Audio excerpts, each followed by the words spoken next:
ይሄንን ነው የምንናገረው። እንግዲህ ይኸው እዚህ ጋር አሜሪካ ለዚህ ህዝብ ምን ሰጥታለች? ነፃነት ሰጥታለች። አሁን እነዚህ የምታዩቸው አጎንብሰው ተደፍተው የምታዩቸው በሐሺሽ ዛሬኛ አፄ ፋሪስ የምንለው እነሱ እዛ ማሪዋና ምናምን ሄሮይን ምናምን እያሉ የሚጠሩት የተለያየ የአሲድነት ያለው የሰውን ጭንቅላት የሚመርዝ የሚያቆሽሽ እጅግ በጣም ቆሻሻ የሆነ ሰዎችን ገደል የሚከት ሱስ ውስጥ የገቡ ሰዎች ናቸው። እንግዲህ ለነዚህ ደግሞ ይሄ ሰው ምን እያደረገ ነው? ምን እየሰጣቸው ነው? የተለያዩ አይነት ምግቦችን ራሳቸውን ቢያንስ እንኳን ነቃ የሚያደርጉበትን ኢቭን ሐሺሽ አምጥተው ሁሉ የሚሰጧቸው አሉ። እነዚህ ሰዎች ለተቸገሩ ሰዎች ምንድናቸው? እነዚህ ተቸግረው አይደለም ባይዘው ገንዘብ ሊቸግራቸው ይችላል። ግን ገንዘብ የቸግራቸውና የተራቡትና የተጠሙት በገዛ ጥፋታቸው ነው። ይሄ ሱስ ነው እዚህ ጎዳና ላይ አውጥቶ ሲያስቀምጣቸው የቤት ኪራይ መክፈል ስላልቻሉ፣ ስራ ቦታ ላይ ተአማኒነት ስለሌላቸው፣ ይሄንን ሱስ ይዘው መኖር ስላልቻሉ ነው። በቃ ህዝብ እያመጣ የወረወርላቸው ከሞቱ ሞቱ ነው። በየሳምንቱ እየተነሱ የሚቀበሩ በጣም ብዙ አሉ፣ ሞተው የሚቀሩ። በጣም የሆነ ዶክመንታሪ አይቼ በጣም ነው የገረመኝ፣ በጣም ነው ያዘንኩት በእውነት። እና እነዚህ አገራት ለህዝቡ ነፃነት ሰጡ። ህዝቡ ደስ ያለውን ሃይማኖት፣ ደስ ያለውን መብል መጠጥ፣ ደስ ያለውን ነገር ማድረግ ይችላል ብለው ነፃ ፈቃድ ሰጡ። ግን መጨረሻው የሰው መጨረሻው ይሄ ነው፣ መውደቅ። በቃ የሰው ልጅ መጨረሻው ይሄ ነው። እኛ ሀገርም ነገ ከነገ ወዲያ ታዩታላችሁ፣ ይቀጥላል። ለሃይማኖትም ለባዕድ አምልኮም ንግድ ፍቃድ ተሰጥቶ በቃ ተፈቀደ። እንደፈለገ ሰው ደስ ያለው ማድረግ የሚችልበት ሁኔታ ይመጣል፣ ታያላችሁ። ከዛስ ይሄን አይነት ትውልድ እንዲገኝ የሚፈለገው ዲፖፑሌሽን ወይም የህዝብ ቅነሳ እንዲሆን ከሚረዱ ነገሮች ውስጥ አንዱ ሐሺሽ መሸጥ፣ ሰዎች በራሳቸው ፍቃድ እንዲሞቱ ማድረግ፣ በሽታ፣ የተወረሽኝ በሽታ፣ ጦርነት፣ መጠጦች፣ ናይት ክለብ ማብዛት፣ ህዝቡን ኃጢአተኛ ማድረግ፣ መረን ማድረግ፣ እነዚህ ነገሮች ናቸው። ለምንድን ነው ህዝቡ እንደዚህ እንዲሆን የሚፈለገው? ኮንስፓይሬሲ ነው፣ ዲፖፑሌሽን እና በጣም ነው የሚያሳዝኑኝ እንደዚህ አይነት ሰዎች። በጣም በቃ ጭራሽ ባናቱ ነው የሚመጣላቸው ሐሺሹም ሁሉ ነገር። አሁን ይሄ ሰው እያገዛቸው እየረዳቸው ነው፣ ጽድቅ ነው፣ ለሱ ጥሩ ነው። ግን እነዚህ ሰዎች ምስኪንና ደሃ እንዲሆኑ ያደረጋቸው ሱስ ነው። አስቡት፣ በኒውዮርክ ውስጥ በትልቅ የተከበሩ ትልቅ ከተማ የሚባሉ የተከበሩ ሰዎች በሀብት ማለት ነው።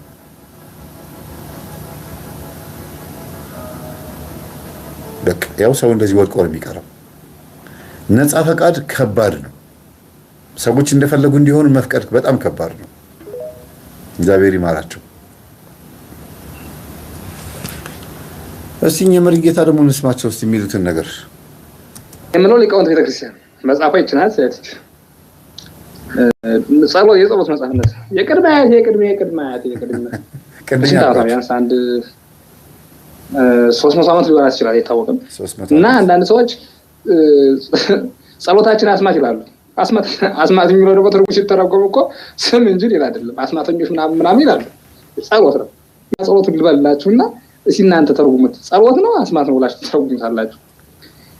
ገበርከ ፍትሐ ወጽድቀ ይትመጠወኒ ለለይሳቀዩኒ ጽንሖ ለገብርከ ውስተ ሰናይ ወይታገሉኒ እብያን ደክማ አግኝቴ ላድሞትከ ወለቃዝርከ ግበር ለገብርከ በከመ ምሕረትከ ወበረኒ ኩነኔከ ገበርከ አነ ለብሖኒ ወአይምር ስምዓከ ጊዜ ገቢር ለእግዚአብሔር ዋለው ገከ እንደዛ አብቀሩ ዛዘከ ሞርኮም ባዚዮን በእንተዝ አርትሒኩ ሀበ ኩሉ ትዛዘከ ኩሉ ሞታ ማጽደቁ የድሮን ፍላዴን ያሮሃንድ ላመሃና አትሱጣት።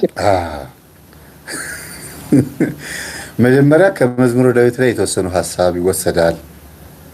ከዛ ደግሞ ከሌሎች እግዚአብሔር የሚለው ስም ይቀላቀልና እንግዲህ አሁን እዚህ የሚናገሩት ውስጥ እንግዲህ ብዙ ነገር ማንሳት እንችላለን። መተርጎሙ ላይ አይደለም እኔ የምሰራው። የእግዚአብሔር ስም በተለይ መንፈስ ቅዱስ ይገባል ብዙ ጊዜ በስመ አብ ወወልድ ወመንፈስ ቅዱስ ይጀምሩታል። በኋላ መሀል ላይ ስትገቡ ግን ባለቃ ኪዳነ ወልድ ክፍሌ የመዝገበ ቃላት መጽሐፋቸው ላይ ማይገኝ ትርጉሙም እንደሆነ ማይታወቅ ግራ የሚያጋቡ ፊደሎችን ይደረድራሉ። እነሱን ነው እያልን ያለ ነው። እነዚህ ቃላቶች ምንድናቸው? ከነ ትርጉማቸው ቢቀርቡ ጸሎት ነው ተብሎ ከመጡ ጸሎትነታቸው ምንጫቸው ከየት እንደሆነ ማን የጻፈው? ውዳሴ ማርያም አባ ኤፍሬም ነው የጻፈው። በቃ ሰሞኑን ምን እየሰማሁ ነው? ውዳሴ ማርያም የግብፅ ኦርቶዶክሶች አይቀበሉትም። የኢትዮጵያ ኦርቶዶክስ ቤተክርስቲያን ከየት አምጥታ ነው የምታነበው ይላሉ። ከቅዱስ ኤፍሬምና ከሶሪያዊ ነው። በቃ ከሌላ ከማን ይመጣል? ከ400 በላይ የሆኑ ድርሰቶች ያሉት አባት ነው። ደራሲና ዜማም የሚጽፍ አባት ነው። እጅግ የተከበረ አባት ነው ቅዱስ ኤፍሬም። ኢትዮጵያ ኦርቶዶክስ ተዋሕዶ ቤተክርስቲያን የቅዱስ ኤፍሬምን መጽሐፍ ተቀበለች ማለት ግብጽ አትቀበለውም ወይም ትቀበላለች ብሎ መከራከር አያስፈልግም። ልክ እንደዛ ሁሉ የምንቀበላቸው መጽሐፍቶች አሉ አይደል? አሁን ይሄኝ አባት የሚያወሩት ምንጩ የሚታወቅ ነው ወይ? ልክ እንደ ቅዱስ ኤፍሬም እንደጻፈው አባ ጊዮርጊስ ዘጋስጫ፣ አባ ሕርያቆስ ብለን እንደምንለው ምንጩ ይታወቃል ወይ? ማን የጻፈው 300 ዓመት ምናምን ብሎ አለ።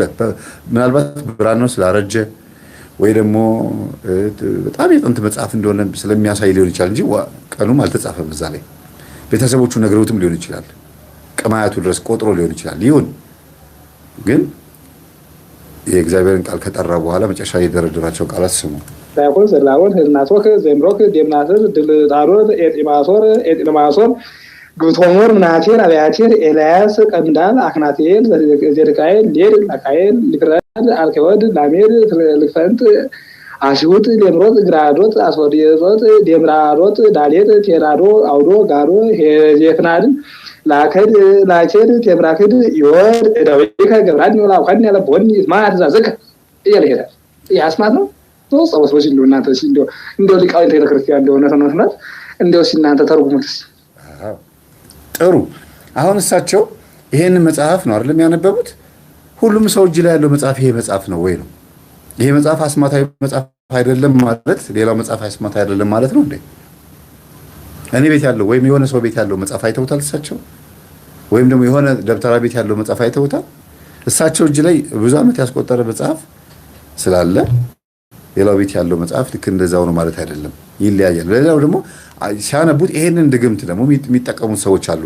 የእግዚአብሔርን ስም ያወጡትና ሪፕሌስ የሚያደርጉት የሚተኩት አለ፣ ሌላ ስም ይተካሉ።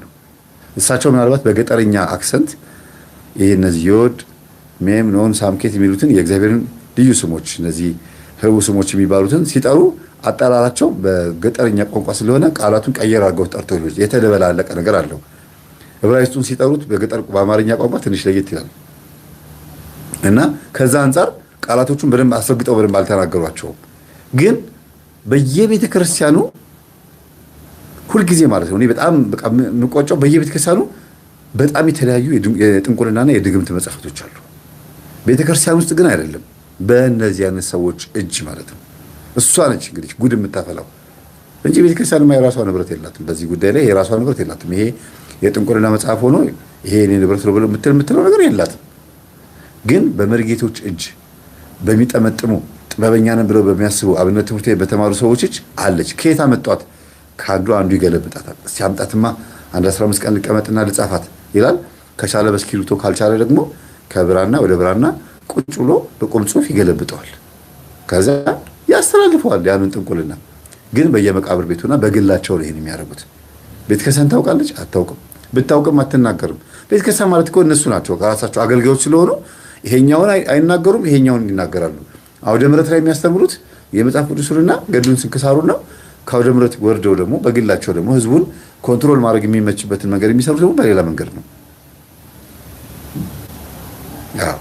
እና አሌፋቱን ልክ ናቸው። አሌፋቱን ሲጠራው ቃላቶቹን ሲጠራቸው አስረግጦ የሚጠራበት መንገድ የሀገሩን አክሰንት ይዞ ነው። እና ግን የተደበላለቀ ነገር አለው በውስጡ። ይሁዳ አሁን እግዚአብሔር ነው አይደል? ዋው ምን ማለት ነው? ዋው ታውቃላችሁ? የእግዚአብሔር ስም ነው። ያው እዚህ ውስጥ አሌፋት ውስጥ አለ። እኛውን የሆነ ነገር ሰርፕራይዝ ሲያደርገን ዋው እንላለን። ይህንን ግን የመሪራ ሳማን በላይ የመጀመሪያ የጻፉት መጽሐፋቸው ላይ ዋው የሚለውን ሲተረጉሙት የሚደነቅ እግዚአብሔር፣ ድንቅ የሆነ እግዚአብሔር ማለት ይላሉ። ስለዚህ ልክ ስንደነቅ ነው ዋው እንላለን። አንተ በቃ የምትገርም አምላክ ነህ እንደማለት ነው። ኖርማል ሆኖ እኛም ዝም ብለን ዋው እንላለን። ቃሉ በጣም የሚገርም ቃል ነው። የእግዚአብሔር ስም ነው ዋው ማለት። ልክ እንደዚህ ትርጉማቸው የሚታወቁ ግን ደግሞ በማህበራዊ ኑሯችን ውስጥ በጸሎት መጽሐፍቶቻችን ውስጥ በብዛት የምናገኛቸው ስሞች አሉ። እነዚያ ስሞች ከምን ጋር ተቀላቅለዋል? ክታብ ተብለው የሚጠሩ በአንገት ላይ በቆዳ ተሰፍተው የሚንጠለጠሉ በጣም ብዙ አሉ። እሱን ከፍታችሁ ብታዩት በጣም የሚያሳዝን እያንዳንዱን ቃላት ለማወቅ ሞክሬ ነበር። የአለቃ ኪዳነ ወልድ ክፍሌ መዝገበ ቃላት አለኝ፣ ከሳቴ ብርሃን አለኝ። ቃላቱን ለማውጣት እየሞከርኩኝ በፍጹም ያላገኘኋቸው አሉ። ከየት እንደመጡ የማይታወቁ ምንጫቸው ከምን እንደሆነ የማይታወቁ የተቀላቀሉ ቃላቶች አሉ። ከየት መጡ? ለምሳሌ ድርሳነ ሚካኤል ያሉት ስሞች በብዛት አግኝቻቸዋለሁ። ያላገኘኋቸው አሉ። እነሱ ምንድን ነው ብዬ አባቶች ስጠይቅ አንዳንድ ትርጓሚዎች መጽሐፍቶች ላይ አሉ ብለውኝ አግኝቻቸዋለሁ። 1 2 3ቱን አግኝቻለሁ። ኤንካ፣ ካዚን፣ አርያኪን፣ ኤርናኬ፣ ኬምካዮን፣ ፔጉ፣ ጌሎ፣ ሀሴሌክ እያሉ የሚቀጥሉ እነዚህ ስሞች አሉ፣ የእግዚአብሔር ስሞች። እነዚህ ስሞች በደንብ ይገኛሉ። ስለዚህ በድርሳነ ሚካኤል ላይ ተጽፈዋል፣ እርግጠኞች ነን። እኔ አሁን እንደዚህ ነው ድርሳነ ሚካኤል መጸለይ በጣም የሚቀናኝ፣ በጣም ነው የምወደው። መዝሙረ ዳዊት በጣም ነው የምወደው። ሰይፈ መለኮት፣ ሰይፈ ስላሴ፣ መልካ ኢየሱስ፣ መልካ ሩፋኤል፣ የመላእክቶቹ መልካ መልክ መጸለይ በጣም ይቀናኛል። ለምን? መልስ ስለምናገኝበትም ጭምር ነው። ስመ እግዚአብሔር ያለበትን ቦታ ግን ምን ያደርጉታል? ደብተራዎች ያወጡትና ሌላ ነገር ይቀላቅሉበታል። መልካ ሳጥናኤል የጻፈ ጠብጣሚ ለሕዝብ ወደኋላ ይመለሳላችሁ ታስባላችሁ? ሰይጣንን ጥፍሮችህን አይኖችህን አወድሳለሁ ብሎ ሰይጣንን ለማወደስ መልካ ሳጥናኤል የሚጸልይ ሰው ወይም መልካ ሳጥናኤል የሚደግም ሰው ጤነኛ ነው ብላችሁ ታስባላችሁ? ጉድ እኮ ነው የተከሰረችው። መልካ ሳጥናኤል ሚካኤል በተባለበት አንደበት ወይ መልካ ሚካኤል ተብሎ በተጻፈበት ብዕር መልካ ሳጥናኤል ሲጻፍ በድብቅ ነው። ይሄንን በይፋ በፊት ለፊት የቤተ ክርስቲያን ጥበብ ነው ነው በፍጹም። ሰላም ለአይንቲከ፣ ሰላም ለአናፊከ፣ ሰላም በቃ እያንዳንዱን አካላት ነው አይደል የሚያወድሱት ቅዱሳን አባቶቻችን በመልካ መልኮች ላይ እያንዳንዱን አካላት። ሰይጣንንም ልክ እንደዛው እንዴ በመስቀል የሚቀጠቀጥ እናንተ በጸሎት የምናባረረው ተቃጠልኩ የሚል ሰይጣንን ክንፉን ማወደስ። ሰላም ለአክናፊከ እየተባለ ሰይጣን ይወደሳል። ይሄን የጻፈው እኮ መሪጌታ እኮ ነው እናንተ። ይሄን የጻፈው እኮ ቤተክርስቲያን ውስጥ ሊቃውንት ናቸው ተብሎ የሚታሰቡ ሰዎች ናቸው የጻፉት። የጠመጠመው እኮ ነው የጻፈው። ይሄን ማንን የጻፈው መሰላችሁ? የአሕዛብ አልጻፈው እንዴ? ጉድ እኮ ነው የምትሰሙት፣ ጉድ። እንዴትስ ህሊናቸው ይፈቅዳል እናንተ? ከዘር ነው ከኋላ ስለተያዘ ነው። መልካ ሳጥናኤልን እየጸለየ ሰይጣንን ጠርቶ መቼ መጸለይ አይባልም፣ መድገምም አይባልም። ይሄ መለፍለፍ ነው የሚባለው። ይሄንን ቃላት እየጠራ ሰይጣንን ጠርቶ ና አብረን እንስራ ሲርዳኝ ብሎ ልክ ሊቀ መላእክት ቅዱስ ሚካኤል እንደመጥራት የሚቆጠር ሰው ጤነኛ ነው ብላችሁ ታስባላችሁ? ለጎረቤቱ፣ ለሚስቱ፣ ለልጆቹ ይመለሳል አይደለም? ለህዝቡ ለራሱስ ይመለሳል? ደምህን ሰዋልኝ እግርን ቁረጥልኝ የሚለው እሺ አይልም? እንዲያውም አለቀህ የሚለው በቃ እግሬን ቁረጠኝና ተወኝ ነው የሚለው። እንደ ሰውየው እኮ ነው። ተኝተው እያለ ጅብ መጥቶ እግሩን ይበለዋል።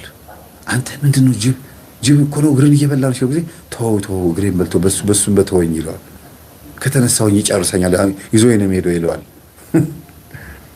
እና እየተበላን መሆናችን እያወቅን እንኳን አብሮ መኖር ማለት ነው። እና አንዳንዴ ባካችሁን እንደው አርሱልኝ አስማተኞች ለሚሉ አርሱልኝ። እኛ አስማታችን ሳይሆን ጸሎት የምናደርግበት ነው መጽሐፋችን። እሺ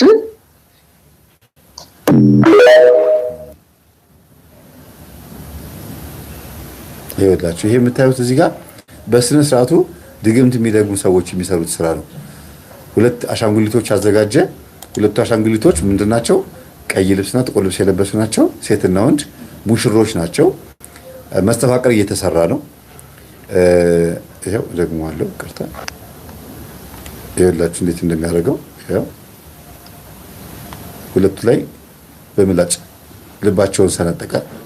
ከዛ በኋላ ምን አደረገ? አንድ ላይ አደረጋቸውና በጨሌ በእነሱ ሙስባሃ በሚሉት ጠመጠማቸውና ከዛ ድግምቱን እየደገመ ነው እንግዲህ። እና ይሄ ድግምት ደግሞ መስተፋቀር ይባላል። ይሄንን አሰራር ሁልጊዜ እድሜ ልክ ነው የሚሰሩበት። ዛሬ አሻንጉሊት መስራት ስለተጀመረ እነሱ በአሻንጉሊት ይሰሩታል እንጂ ድሮ ግን ጨርቅ እየተሰፋ ጭቃ እየተጠፈጠፈ ስሙ እየተጻፈ ነበረ። ጭቃ ይጠፈጥፉና እንደዚህ ቅርጽ ያስይዙታል። ከዛ በኋላ ጭንቅላት እጅ ማም ይሰራልታ መሬት ላይ ከዛ ስሙ ይጻፋል። እዚህ ጋርም ሌላ ጭቃ ይሰራል ይጻፋል። ሁለቱን ያጋጥምና ጭቃውን ይጠቀልለውና እዛ ሰው በር ላይ ሄዶ ይጣላል። የሚፈለገው ሰው ወይ የምትፈልገው ሴት በር ላይ መስተፋቅሩን ሲሰሩት ማለት ነው። እዚህ ጋር ሰይጣን የሚፈልገው ምንድነው? ትእዛዝ ነው፣ ውክልና ነው እየተቀበለ ያለው። ይህ አሻንጉሊት ማንን ይወክላል? ስሙ የተጻፈውን ሰውዬ አሁን እዚህ ጋር ፎቶ ስላለ በፎቶ ነው የሚያደርገው። ይኸው ብዙ አሻንጉሊት አጠገቡ ተቀምጧል እንደምታዩት፣ ብዙ አሻንጉሊት ከታች እንደምታዩቸው። በቃ አሁን እየሰራሉት በዚህ ነው። ሰይጣን ምን ይላል? አሃ በዚህ ስም የምትጠራዋ ሴትዮ ወይም የዚህ ፎቶ ባለቤት እና ይሄ ሰውዬ እንዲጋቡ ይፈልጋል ይሄ ሰውዬ፣ ስለዚህ ሄጄ ላጋባቸው ብሎ ያደርገዋል። በዚህ ልክ የተጋቡ ሰዎች ህይወታቸው ብልሽት ነው የሚለው። ለምን ብትሉ ሰይጣን ነው። ሰይጣን መቼም ሰይጣን ነው። የሚወለዱት ልጆችም ልክ እንደዛው ነው የሚሆኑት። የቤቱ ዋና አውሬ ነው የሚሆኑት። የቤቱ ፈተና ነው የሚሆኑት። በጣም ብዙ እናቶች መከራቸውን እያዩ ያሉት የቤት ዕቃ አውጥቶ እስከ መሸጥ ድረስ የሚያደርሳቸው ልጆች የወለዱት በመስተፋቀር ትዳር ስለመሰረቱ ነው። እስር ቤት ለእስር ቤት እየሄዱ እንጀራ ምግብ መውሰድ፣ መደባደብ፣ መጣላት፣ አሁንም ልጃቸውን ሄደው አልቅሰው በዋስ ማስፈታት፣ እንደገናም ደግሞ ያለ ትዳር በጣም ብዙ ችግሮች የሚያዩት ትዳሩ የተመሰረተበት ሁኔታ ነው። ከትናንት ወዲያ አንድ እናት የምክር አገልግሎት ፈልገው በስልክ ደውለው ነበረ። ዓርብ ዕለት ትናንት ወዲያ ሳይሆን ዓርብ ዕለት ከትናንት ወዲያ ማለት ነው። ስልክ ማነሳበት ሰዓት ነበርና እንደው ልጄ እባክህ እንደው እኔ በአገሬ ትዳር ይዤ ነው ለዚህ የመጣሁት። መዳፍ ታይቶ ኮከብ ተቆጥሮ ኮከብሽ ነው ተብዬ ከዛ በኋላ ደግሞ እንደገናም ይሄ ሰውዬ ደስ አላለኝም ብዬ ስል መስተፋቀር ተደርጎ ምትችሉ ከሆነ እንድወደው አድርጉኝ ብዬ ራሴ ጠይቄ ያሉ ሴትዮዋ። እኔ አልወደድኩትም፣ ቀልቤ አልወደደው፣ እንደወደው አድርጉኝ ብለው እናትና አባቴ ወደውታል፣ እኔ ግን አልወደድኩትም። ከዛ ወድጄ ፈቅጄ መስተፋቀር ተደርጎብኝ ነው ባሌን ይወደድኩታል። ዛሬ ላይ ግን የተናገርኩት ትክክል ነው። ልጆቼ ከኔ ጋር የሉም። የጣሊያን ሀገር የትም ሀገር አረብ ሀገራት ላይ ወደ 6-7 ልጆች አሏቸው። ሁሉም ማፊያ ናቸው። ሁሉም ሰዶማዊ ናቸው። በጣም በሚያሳዝን መልኩ እያለቀሱ የሚናገሩት። እዚህ አንድ የቀረ ልጅ አላቸው። እሱም ደግሞ እዚህ በየከረምቦላ ቤቱ በየጫት ቤቱ ሲዞር ሲንከራተት የሚታይ ልጅ ነው። አንድ በሰርግ የዳሩት ልጅ የለም። አንድ ቁም ነገረኛ ልጅ የላቸውም። አንድ ሴትና 6 ምናምን ወንዶች ናቸው። ሁሉም የተበላሹት። ያልከው ትክክል ነው። በመስተፋቅር ተጋብተው የሚወለዱት ልጆች ፍሬው የሚታወቀው መጨረሻ ላይ ነው። አዎ እንደዛ ነው የምናገረው ሁልጊዜ። ፍሬው የሚታወቀው በህይወት ሂደት ውስጥ ነው። በአንዴ አይደለም የምናውቀው፣ በኑሮ ነው የምናውቀው። በየቀኑ መሞት፣ በየቀኑ ሲኦል መሰቃየት ማለት ነው። በልጆች መንከራተት ማለት ነው። ወደሽ ከተደፋሽ ቢረግጡሽ አይክፋሽ አይነት ነገር ነው እንግዲህ የሚኖረው ማለት ነው። የሚገርም ነው። እና እንዲህ ያለውን አስማትና ድግምት የሚሰራ ደብተራ መስተፋቅር እንሰራለን፣ ሰዎችን መስተዋድድ፣ መስተአምር፣ ምናምን እያሉ በግዕዝ ስም ይሰጡታል። ይሄ ነው በቃ፣ ሌላ ነገር የለውም። ይሄን ቁልፍ አጠገቡ ያለው ቁልፍ ይታያችኋል። ይሄ ቁልፍ ማለት ነው። ይሄንን ቁልፍ ምን ያደርገዋል? ይጠቀምበታል። ሰዎች ያስርበታል። በቁልፍ ይቆልፈዋል። ቁልፉ እሱ ጋር ይሆናል። ከዛ ደግሞ ይወረውረዋል ወደ ባህር ወይ ወደ ጉድጓድ ውስጥ ይቆፍረዋል። ብዙ ኮተታ ኮተት ነው ያሏቸው። በዲያብሎስ እስራት ውስጥ ያለ ነው ማለት ነው። ይሄ ቁልፍ የዲያብሎስ እስራት ምሳሌ ነው። ጠምጥሞት ራሱ ሙስባሃውን ጠምጥሞት ራሱ እንዲህ ያደርግ እንዲህ የሚያደርገው በአጠቃላይ የመንፈሱን ኃይል በአሻንጉሊቱ በኩል ሰዎቹ ላይ እንዲላክ ነው። ልክ እንደ ጥላወጊ ማለት ነው። አሁን እዚህ የሚሰራው ጥላወጊ ነው። አንደርቢ ነው የሚልከው። እዚህ አሻንጉሊት ላይ የሚሰራው ነገር እዛ ሄዶ ይወጋል። ልጅቷ በተቀመጠችበት የሰውዬ ናፈቀኝ እስቲ እንደው ደውልለት እንዲህ ከዛ በቃ ስትደውል ስታወራው ምን ስትል ስትለፋደር ትቆያለች። ሲያገኛት ህጓን ይወስዳል። ሲያገኛት ይገናኛታል። ሲያገኛት ልኳን ታገኛለች። እንጋባ ትለዋለች። እሱም ይላታል። በቃ ለምን ያ ተልኮባታል። በራሷ ፍቃድ አይደለም ፍቅር የምትይዛት። ወዶ እኮ አይደለም እኮ ክርትት የሚለው እኮ በእውነት ገንዘብ ያስባል። እድገት፣ ኑሮ፣ ብልጽግና፣ ሀብት ያስባል። ሰላሙን ይፈልጋል። ጤንነቱን ይፈልጋል። ግን አስተሳሰብ ውስጥ ያለውን ነገር መጀመሪያ ማስወገድ አልቻለም። እንዴት ነው የመጣሁት? እንዴት ነው የኖርኩት? የመጣሁ ያለሁበት መንገድ ትክክል ነው ወይ? ትክክል ነኝ ወይ? እኔ ሳካሄዴ ይሄ ነገር ትክክል ነው ወይ ብሎ አይጠይቅም። ወደፊት ብቻ ትችላለህ፣ ግፋ፣ አድርገው ምናምን የሚለውን ብቻ መከተል ነው። እግዚአብሔር ልብ ይስጠን። መንፈስ አርሶ ማድረግ የምትፈልጉ ይሄ አሁን እዚህ ጋር የምትሰሙት አሁን ያልኳችሁን ነው። እንግዲህ ቤተክርስቲያንን በደንብ ባለመስማታችን ቤተክርስቲያን ራሷ ምን እያለችን ነው የሚለው ነገር ራሱ በደንብ ባለመስማታችን የመጣብን ችግር ነው። ይሄ ልጅ የሚናገረውን ስሙት። እጅግ በጣም ያሳዝናል። በጣም ነው የሚያሳዝነው። መንፈስ መዋረስ የምትፈልጉ ጥንቆልና የምትፈልጉ ነው እኔ ጋር እሰራላችኋለሁ እያለ ቤተክርስቲያን እየተሳደበ ድምፁን አጎርንኖ ቲክቶክ ላይ ይለቃል። የኢሉሚናቲ አባል ነው፣ የሰይጣን ማህበረተኞች ልጅ ነው። ያውም ዞሮ ዞሮ የዛር ልጅ ነው ማለት ነው። በስራው ስለሚያፍር ድምፁን ቀይሮታል። በስራው ስለሚያፍር በሚያደርገው ነገር ኮንፊደንስን እንደነ ሲልካሊ ምስኪን በእናታችሁ ባለፈው ቪዲዮ ስለሰራሁበት መዝሙር እየሰራ ለቋልና ወንድማችን ያርግለት። እመቤታችን እንዴት እንደሚወዳት ለማሳየት ሞክሯል።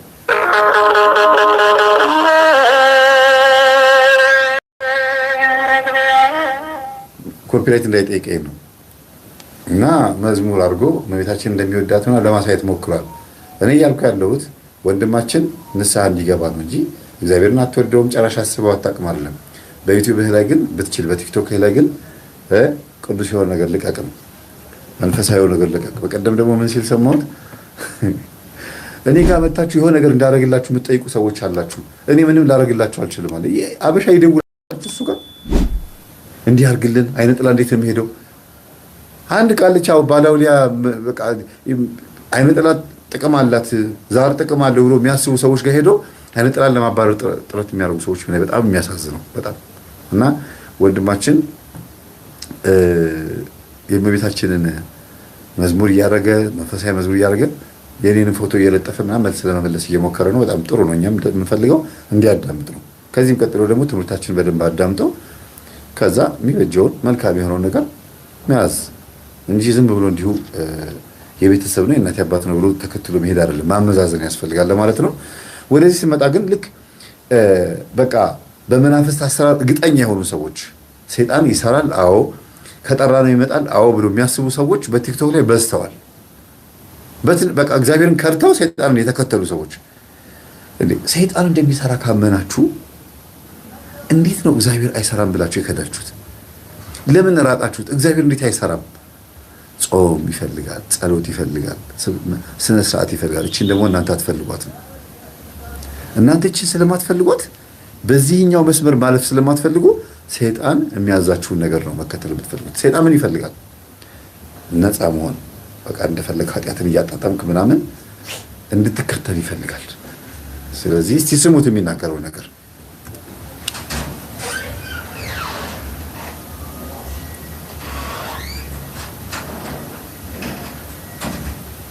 መንፈስ ተዋርሶ ማድረግ የምትፈልጉ ሰዎች እኔን አናግሩ። መንፈስ ተዋርሶ ማድረግ ፈልጋችሁ ሰው ያጣችሁ የምትፈልጉ ሰዎች ጥበቡን እሰጣችኋለሁ። የፈለጋችሁትን አይነት አስማት ጠይቁኝ፣ ቦክስ አውሩኝ፣ መልስላችኋለሁ። የፈለጋችሁትን አይነት መንፈስ ተዋርሶ ማድረግ ከፈለጋችሁ እኔን አናግሩ። ሰማችሁት? ማንኛውም አይነት መንፈስ ተዋርሶ የምትፈልጉ ከሆነ እኔ ጋር ደውሉልኝ፣ እኔ ችግር የለውም አናግራችኋለሁ እያለ ነው።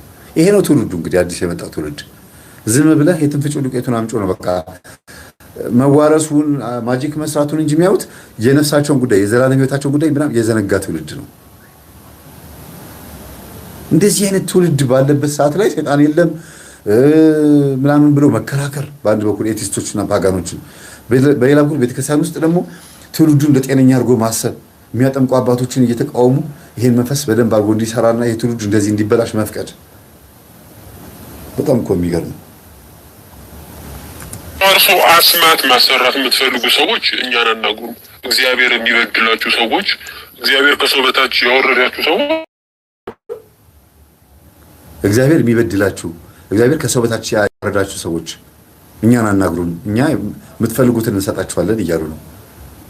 በቃ ይሄን ትውልድ ነው እየተናገርኩ ያሉት። ይሄ ትውልድ የዚህ አስማትን የመዋረስ መናፍስትን የመዋረስ መጨረሻው ይሄ ነው። ከዚህ በላይ የሰይጣን ማህበርተኛ መሆን አለ? የዛር መንፈስ ልጆች መጨረሻቸው ምን እንደሆነ አያችሁ? መናፍስት ጥግ ሲደርሱ ትውልዱን በደንብ ሲይዙት ይሄንን ነገር ነውርን እንደ ክብር ይቆጥሩትና እንደዚህ ያወሩታል። ክብራቸው በነውራቸው ነው የሚለው ይሄን ሮሜ ምዕራፍ 1 ላይ ያለው ማለት ነው። ክብራቸው በነውራቸው ነው፣ ሆዳቸው አምላካቸው ነው። እግዚአብሔር የበደላችሁ ሰዎች አስቡት። እግዚአብሔር በዳይ ሆኖ ከመጣ ሰይጣን ጠቃሚና ለጋሽ ሆኖ ከመጣ በዚህ ልክ ሰይጣንን ከእግዚአብሔር በላይ አድርገውታል ማለት ነው። አሁን እነዚህ ሰዎች ምንድን ነው የምትሰብኳቸው? እግዚአብሔር በድሎናል። በምን ሲባል በብዙ ነገር፣ በገንዘብ፣ በጤንነት በምናምን በጦርነት በቃ አሰቃይተውናል ለሚሉት አይደለም ወደኋላ ሄድ ብለው መጽሐፍትን ማንበብ ከዛ በኋላ ደግሞ ዘመንን መዋጀት ትንቢታትን ማየት እሱ ራሱ ቤተሰቡ እንዴት እንደወለደው ማየት ለምን ገንዘብ አልበረከትልህ ብሎት እንደነበረ ጤንነቱን ለምን እንዳጣ እያንዳንዱ ህይወቱ ምስቅልቅል ውስጥ የገባው በማን መንፈስ በማን ጥፋት እንደሆነ ማየት ያልቻለበት ያ የተደፈነ አይኑ ያ መነጽሩ ያ የቆሸሸ መነጽሩ ማጥራት ያልቻለበትን መንገድ ማጣራት ሲገባው እግዚአብሔር በድሏቸዋልና እኛ እናዋርሳቸዋለን ሰይጣን ይክሳቸዋል እያለ ነው። እሺ እንዴት ነው ታዲያ እነዚህ ሰዎች የምታስተምሯቸው አባቶች ሲንገሩን ባካችሁ? እነዚህ ይሄ ቅዱሳን ስዕላትማ የምታዩት እዚህ ጋር የሚያደርጉትማ ተውት። አሁን ባለፈው ምን አልኳችሁ? ስዕሉ የቅድስት አርሴማ ስዕል ተገዛና ከዛ ደብተራው በስዕሉ ላይ ደገመበት። በስዕል ስላችሁ በወረቀቱ ላይ ማለት ነው። አርሴማ ነች ብላችሁ አስባችሁ አምጥታችሁት ስዕሉን እየጸለያችሁ የእናንተ ጸሎት የእናንተ ኃይል በስዕሉ ላይ ሲያድር እግዚአብሔርም ደግሞ ወይም ቅድስት አርሴማም ደግሞ በረከቷ ሲያድርባችሁ ኃይል ይኖራል። ደብተራ ደግሞ ወረቀቱ ላይ ሲደግምበት በዛ በወረቀቱ በኩል አርሴምያ እያለች ደግሞ ስዕሉን ይዛ ስትዞር ባለፈው ነግሬያቸዋለሁ ልጅቷ እንዴት እንደሆነች። በምንድን ነው የገባው? በዚህ ስዕል ይላል። ከብብቷ ውስጥ ወጥቶ ማን የደገምብ? ደብተራ ነው። አንተን ገበያ ያለ ደብተራ ነው። ለምን? አይ እንዳይነቃብኝ ድግምት መሆኔ እንዳይነቃብኝ በስዕል ደገምኩኛል። በጸበል ይደገማል ሲባል አልሰማችሁ? ጸበሉ ላይ ያለው እግዚአብሔር ኃይል ነው አይደል? ሰይጣኑ ሲጠየቅ በጸበል ተደግሜ ነው የገባሁት ይላል። ምን ማለት ነው ሲባል ጸበሉ ያስፈለገበት ምክንያቱን ነው የምነግራችሁ። እንግዲህ ጸበሉ በራሱ የእግዚአብሔር ኃይል አለው። ግን ጸበሉ ያስፈለገበት ምክንያት ጸበል ስትጠመቅ ልጅቷ ወይም ልጁ ያ በጸበል የተደገመበት ሰው ሲጠመቅ መንፈሱ ቻል እንዲያደርገው ማሳያ ነው። ለመንፈሱ ነው፣ ለሰዎቹ አይደለም። እስቲ ልዳን ብሎ ጸበል ቢሄድ የሆነ መንፈሱ እንዲቋቋም ነፍሱ እንዲቆይ እዛ። ይሄ የደብተራው ሞኝነት ነው። ለምን? እንዲያውም ጭራሽ ከባድ እኮ ነው ይሄ። እንግዲህ በስጋው ደግሞ በኩል በጣም መጥፎ የሆኑ ነገሮች ያደርጋሉ ተብሎ የሚገመቱ ብዙ ነገሮች ቢኖሩም ይሄን ነገር አልፈልግም። የሰኔ ወር የስንክሳር የሚነበበውን የሰኔ 17 ገብታችሁ ይሁት። በስጋው ደግሞ በኩል ደብተራው ምን እያደረገ ሰዎችን ይገል እንደነበረ ስንክሳር ላይ ሰኔ 17 ላይ አባለተ ጽዮን በረከታቸው ይደርብን። እዛ ታሪክ ላይ ያለው ደብተራ እንዴት ሰዎችን ያሰቃይ እንደነበረ ተናግሬያለሁ። በቅድስት አርሴማ ስዕል በኩል ተደርጎ ደግሞ ልጅቷ ተደግሞባት ስዕሉን ስትስመው ስትይዘው ወይኔ እቺ ልጅ ለቅድስት አርሴማ ያላት ፍቅር እየተባለ ሰው ሁሉ መጨረሻ ላይ ግን በስዕሉ ተደግሞ ነው የተደገመባት። መንፈስ ላይ ለሆነ ጉዳይ ነው፣ ግን በስዕሉ በኩል የተደገመው እንዳይነቃበት እንዳይያዝ ማለት ነው። በእውነት ከእንደዚህ አይነት አስነዋሪ ነገር ፈጣሪ ይጠብቀን። በእውነት ትክክል ናችሁ፣ የምትጽፉት ነገር ትክክል ነው። እዚህ ጋር ስዕል ስላያችሁ ግራ እንዳትጋቡ። ማስመሰል አውቆ ቲክቶክ ላይ ስለሆነ ሰው አይ እንደዚህ ከሆነማ ጥበብ ነው ማለት ነው ብሎ እንዲመጣ ማድረጊያ ነው፣ መሸወጃ ነው። ግን ምን እንዳለ ሰምታችኋል። ድገሙና ስሙት። እኛ ጋር መፍትሄ አለ። ሳጥናኤል ዘንድሮ ሁሉም ነገር መፍትሄ አለው። መንፈስ ተዋርሶ ሳጥናኤል ዘንድሮ ብዙ መፍትሄ አለው ዘንድሮ አለ። እውነቱን ነው። በዚህ ጊዜ እንግዲህ ሰይጣን የገዛ ልጆቹን እየሰበሰበ ነው። እነዚህ ናቸው ሰይጣን ማብርተኛ ኢሉሚናቲ ሆነው ወደ ውጭ ሀገር እየሄዱ በደንብ ሰልጥነው መጥተው እዚህ ፖለቲካውንም ሃይማኖቱንም የሚያውኩት ህዝቡንም የሚበጠብጡት እነዚህ ናቸው። በስንት አይነት መንገድ እንዲዋቸው በኒው ኤጅ በሚባለው በኩል ይመጣሉ። እግዚአብሔር የለም ብለው ደግሞ ኢንተርቪው ይደረጋሉ ፖድካስት ላይ። እንዲህ አይነት ጠንቋዮች ደግሞ ይመጣሉ። ከዛስ ሰው በየአይነቱ ቀርቦለታል፣ ወደ አንዱ ይገባል። ግን የሚፈለገው ከሃይማኖት እንዲወጣ ነው፣ ከእግዚአብሔር እቅፍ እንዲወጣ ነው የሚፈለገው።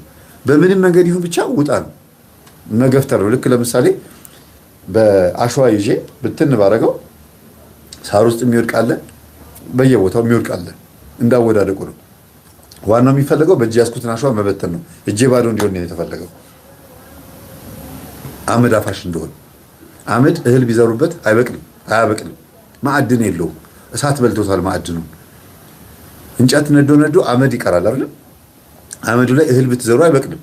አመድ አፋሽ ማለት ይሄ ነው። ትውልዱ አመድ አፋሽ ሆኗል። ለምን? ከእናትና ከአባቱ የተረከበው መንፈስ አመድ አፋሽ የሚያደርግ መንፈስ ስለሆነ። ለዚህ ነው ዛር እያለን ስንናገር ዛር የለም ይላሉ። እንዴት መንፈስ አብሮ ይወልዳል ይላሉ። ከዚህ በላይ አለ እንዴ? ይሄ አይደል ለዚህ የሚዳርገው? ሳጥናኤል ዘንድሮ የማይሰራው ጉድ የለም አሉ። ይሄ ልጅ አሁን ልጅ ቢወልድ ይሄ ያው የሚለፈልፈው ትዳር ኖሮት ልጅ ቢወልድ ምን አይነት ልጅ ነው የሚወልደው? ይሄ ሳጥናኤልን ሊያዋርስ የተመኘውን መንፈስ እንደ ረዳትና እንደ አጋዥ አድርጎ ያሰበውን መንፈስ አይደል ለልጁ የሚያካፍለው? ዛር ማለት ያድል እንዴ? ተዋርሶ አስማት ማሰራት የምትፈልጉ ሰዎች እኛን አናግሩ። እግዚአብሔር የሚበድላችሁ ሰዎች፣ እግዚአብሔር ከሰው በታች ያወረዳችሁ ሰዎች እኛን አናግሩ። እኛ ጋር መፍትሄ አለ። ሳጥናኤል ዘንድ ሁሉም ነገር መፍትሄ አለው። መንፈስ ተዋርሶ አስማት ማሰራት የምትፈልጉ ሰዎች ሲጀመር ደብተራ አያችሁ። ገና ደግሞ መምህራኖቻችን ምን እያስተማሩ ነው? ደብተራ ማለት ምን ማለት እንደሆነ ያስተምራል። እኛ ደብተራ እንደዚህ ያደርጋል። እኛ ደብተራው የሚሰራውን ስራ ነው የምንገልጠው። እነሱ ገና ደብተራ ማለት ስሙ ትርጉም እንደሆነ ለማብራራት ይሞክራሉ። ትውልዱ የትና የት ሄዷል? ኑና እናዋርሳችሁ፣ ኑና ሳጥናኤልን ጓደኛ እናርጋችሁ እያሉ ሰው ጥግ ሄዷል።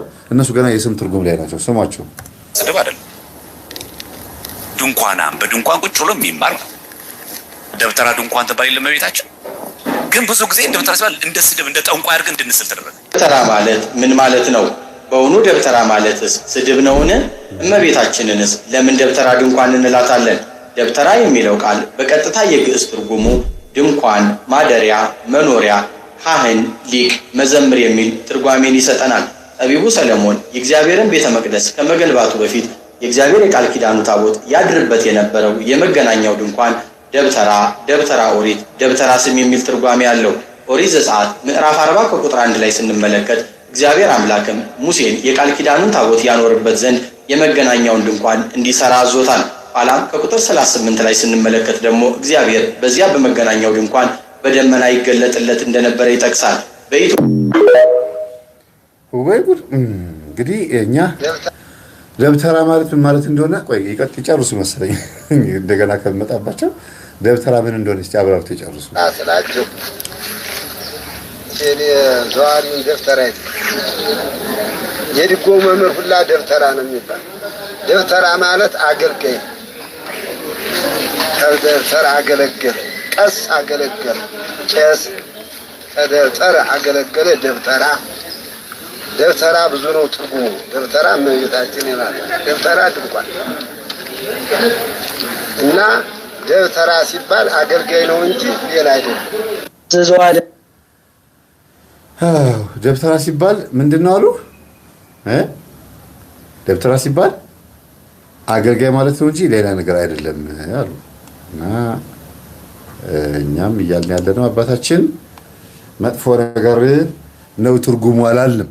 ትርጉሙ መጥፎ ነገር ነው አላልንም። እንዳለ ወንድማችን ዘማርያምን ሌሎቻችሁም እኛ ከስሙ ትርጉም ጋር አይደለም። ስንት ዓመት አብራራን። ዛሬ ደርሶ መጣችሁ ደብተራ ስንል ደብተራ እኮ ማለት ብላችሁ ለማብራራት አትሞክሩ። ስራውን ተቃወሙልን ያለው እኛ። ደብተራ ማለት አገልጋይ ከሆነ የማንን ነው የሚያገለግለው? እግዚአብሔርን እያገለገለ በጎን ደግሞ በኪስ ውስጥ ምን አለ? በአፍ ውስጥ ምን አለ? በህሊና በልቦና ውስጥ ምን አለ? ለክርስቶስ ታማኝ ነው ወይ? ለቤተ ክርስቲያን መዋቅር ታማኝ ነው ወይ? ችግር መከራ ሲደርስበት በጸሎት ነው የሚፈታው ወይስ በጥበብና በመፍትሄው ነው የሚፈታው? እሱን ነው እኛ የምንፈልገው። እና ቤተ ክርስቲያን ከባድ ስቃይ ውስጥና ችግር ውስጥ የገባች ያለችው በአሁኑ ሰዓት በማን ነው? አሳልፎ እየሰጣት ተላልፋ እየተሰጠች ያለችው ውስጥ በማን ነው? ያሰደባትስ ማን ነው? ቤተ ክርስቲያን ያሰደባትስ ማን ነው? ይሄን ነው የምንናገረው እኛ። የምንፈራው ነገር የለም፣ ወደኋላ የምንለው ነገር የለም። እግዚአብሔር ይገስጸውና በላያቸው ላይ ያለው መንፈስ እግዚአብሔር ያዋርደው። እኛ የምንለው ያለነው ምንድነው? ቤተ ክርስቲያንን ያዋረዳት ማን ነው? ስሙ እንዲነቀፍ ያደረገው ደብተራ የሚለው ስም እንዲቀል ያደረገው ማን ነው? ይሄንን ነገር እንድትነግሩ ነው የምንፈልገው እኛ። ደብተራ ብዙ ነው ትርጉሙ። ደብተራ ደብተራ ድንኳን እና ደብተራ ሲባል አገልጋይ ነው እንጂ ሌላ አይደለም። አደንዝዘው ብራችንን ተቀበሉን የምትሉኝ ሰዎች አላችሁ። ብራችንን እንዴት ነው ማስመለስ የምትሉኝ ሰዎች አላችሁ። እንደገናም ደግሞ እኛም እንደዚህ አይነት ስራ ብንሞክር የምትሉኝ ቪዲዮን የሰራው መልስ ሊመልስ አይደለም። ሰዎች ገብተው ሲሄን ስራ እንዲሉት ነው። ይቺን ቪዲዮ ለማሳየት ነው ቆርጦ የሚለቋት ቲክቶክ ላይ አሁን እዚህ ከሰማችሁ ምን ቁም ነገር አለ? ሰው እንዲደውልለት ነው። ሰውን ለማፍዘዝ የምትጠቅመዋ እጽ ብሎ ነው የጻፈው። እናንተ ጋር ተገልብጦ ነው መሰለኝ የሚታያችሁ። ሰውን ለማፍዘዝ የምትጠቅመዋ እጽ በዚህ ልክ ነው እየኖሩ ያሉት እነሱ። ሌላ ታሪክ ውስጥ ናቸው ያሉት። እኛ የምናወራው ነገር ለእነሱ በጣም ህፃንነት ቀላል አድርገው የሚያዩት። ለምን? ሴጣን ማናገር ስለቻሉ፣ በአየር ላይ መንሳፈፍ ስለቻሉ፣ በረዶ ማዝነብ ስለቻሉ የሆነ አዲስ የሆነ በቃ ሌላ ማንነት ውስጥ ነው ያሉት። ግን አባጋንንት እኮ ነው። ነፍሳችሁ ሸጣችሁ እኮ ነው ያደረጋችሁት። ሌላ ተፈጥሮ ነገር የለም። ከእናት ማህፀን ይዘው ወጥተው አይደለም። እግዚአብሔር ሰጥቶ እንደ ነብዩ ኤርሚያስ ሰጥቶ አይደለም ይሄን ጥበብ የምትጠቀምበት። ይሄ ጥበብ የተባለው ጠባብነት ከአጋንንት የመጣ ነው። እና አሁን እቺ ቪዲዮ ቆርጦ ያሳዩት ሰዎች ቲክቶክ ላይ ገብተው እንዲደውሉላቸው ነው። ብዙ አይነት ምልክቶች መጥተዋል። ምንም ቁም ነገር አልተናገረም። ሰውን እንደዚህ እናርግ ብላችሁ የምታየው ስሙት። ምንም ቁም ነገር እኮ አላወራም። ደንዝዘው ብራችንን ተቀበሉን የምትሉኝ ሰዎች አላችሁ። ብራችንን እንዴት ነው ማስመለስ የምትሉኝ ሰዎች አላችሁ። እንደገናም ደግሞ እኛም እንደዚህ አይነት ስራ ብንሞክር የምትሉኝ